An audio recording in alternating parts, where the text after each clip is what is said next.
రెండ్లగడ్డ జనాభా తగ్గింపు మినహా సార్ చిన్న కంజర్ల, ఐనవోలు, పెద్ద కంజర్ల అనే 6 గ్రామ పంచాయతీలను విలీనం చేయడం ద్వారా ఇంద్రదేశం మున్సిపాలిటీని ఏర్పాటు చేయడం జరుగుతుంది అధ్యక్ష.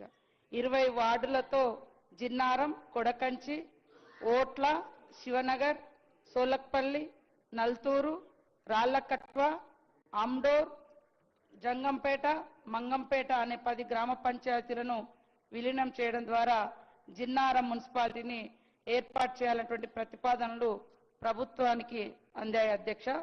తదుపరి ఆర్డినెన్స్ కు 10/7/2025న మంత్రి మండలి తీర్మానం చేసి నెంబర్ 33/2025 అజెండా అంశం 3 ద్వారా మంత్రి మండలి ఆమోదం తెలిపింది అధ్యక్ష.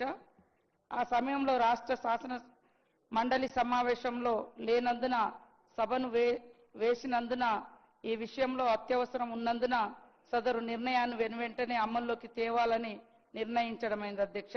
అందువల్ల 2025 తెలంగాణ పంచాయతీరాజ్ సవరణ ఆర్డినెన్స్ ను 2025లోని 1 ఆర్డినెన్స్ 2025 జూలై 17న గవర్నర్ గారు జారీ చేసిన దానిని 2025 జూలై 17వ తేదీ గల తెలంగాణ గెజెట్ అసాధారణ సంచికలో ప్రచురించడం జరిగింది అధ్యక్ష. మున్సిపాలిటీ నుంచి కొన్ని గ్రామ పంచాయతీలకు అట్లనే కొన్ని గ్రామ పంచాయతీల పరిధిలో ఉన్నాయి మున్సిపాలిటీలోకి మార్పులు చేయడం కోసం ఈ ఆర్డినెన్స్ ను తీసుకురావడం జరుగుతుంది అధ్యక్ష.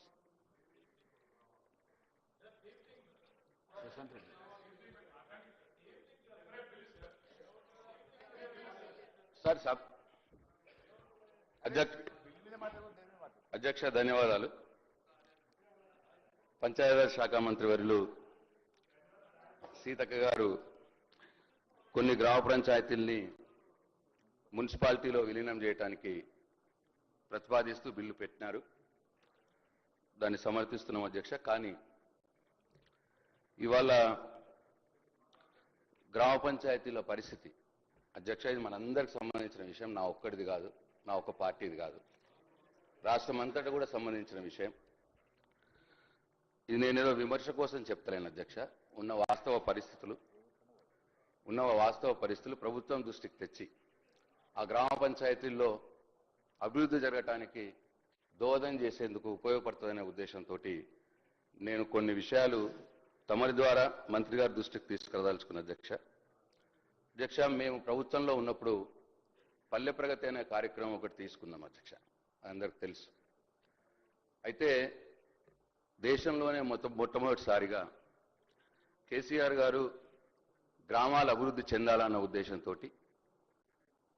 అప్పటి మటుకు సెంట్రల్ ఫైనాన్స్ కమిషన్ నుంచి ఏదైతే గ్రామ పంచాయతీలకు నిధులు వస్తుండేనో ఆ నిధులు గ్రామ పంచాయతీల మెయింటెనెన్స్కే సరిపోతున్నది, జీతాలకు చిన్న చిన్న పనులకు సరిపోతున్నది.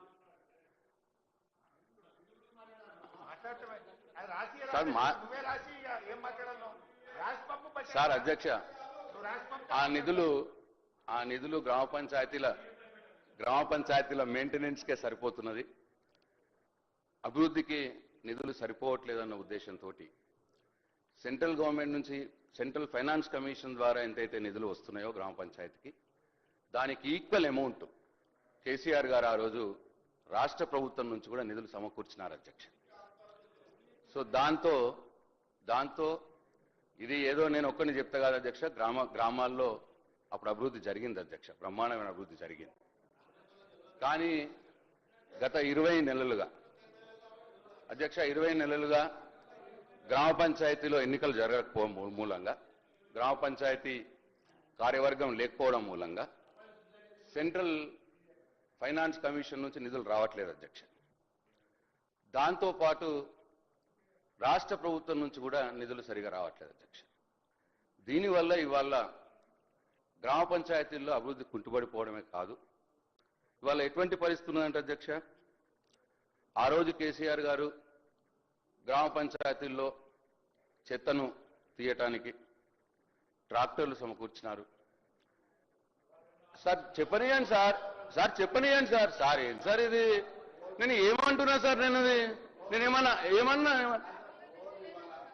పొద్దున్న లేస్తే గతంలో పనిచేసిన సర్పంచులు మంగళసూత్రాలు అమ్ముకున్నామని వారు ప్రతిపాదించిన పనులు చేసి ఎక్కడ బిల్లులు ఇవ్వలేదనేటువంటి ఆలోచనతో చాలా ఇబ్బంది పడుతున్నటువంటి వాడవస్థ. నేను చాలా ఇబ్బందికరమైన పరిస్థితుల్లో మీరు చెప్తున్నారు మేము అది చేసిన ఇది చేసిన పేమెంట్ మాత్రం చేయలేదు కదా, చాలా ఇబ్బందికర పరిస్థితి ఉంది. ఇవాళ వీలైనంత వరకు గ్రామాల్లో స్వయంగా పనులు జరిపే ప్రయత్నం చేస్తూ ఉంది. నేను ఈ సందర్భంలో గౌరవ ఉప ముఖ్యమంత్రి గారు ఫైనాన్స్ మినిస్టర్ గారు కూడా వాళ్ళు చేసింది ఏదైనా పాపం పాత సర్పంచులకు సంబంధించిన బిల్లులు కూడా ఇవ్వాలని మేము కూడా కోరుతున్నాం అధ్యక్ష, దాని ఏం ఇష్యూ లేదు. కానీ వాళ్ళు చేసింది ఏ విధంగా ఉంది నిర్వాహకం చెప్పడానికి ప్రయత్నం చేస్తారు. మేము ఇది చేసినాం అది చేసినాం అంటే నేను ఇప్పుడు ఊపర్ శర్వాణి అందరు పరిశాని అన్నాడు కదా, ఆ ఊపర్ శర్వాణి అందరు పరిశాని లెక్క సర్పంచులే పాపం మన ఒక గ్రామం పోతే సర్పంచ్ దీక్ష చేసే ప్రయత్నం చేస్తా ఉండే పాపం బిల్లు రాలేదు, తాళాలు వేసి పెట్టుకున్నారు కొన్ని కట్టినాటికి.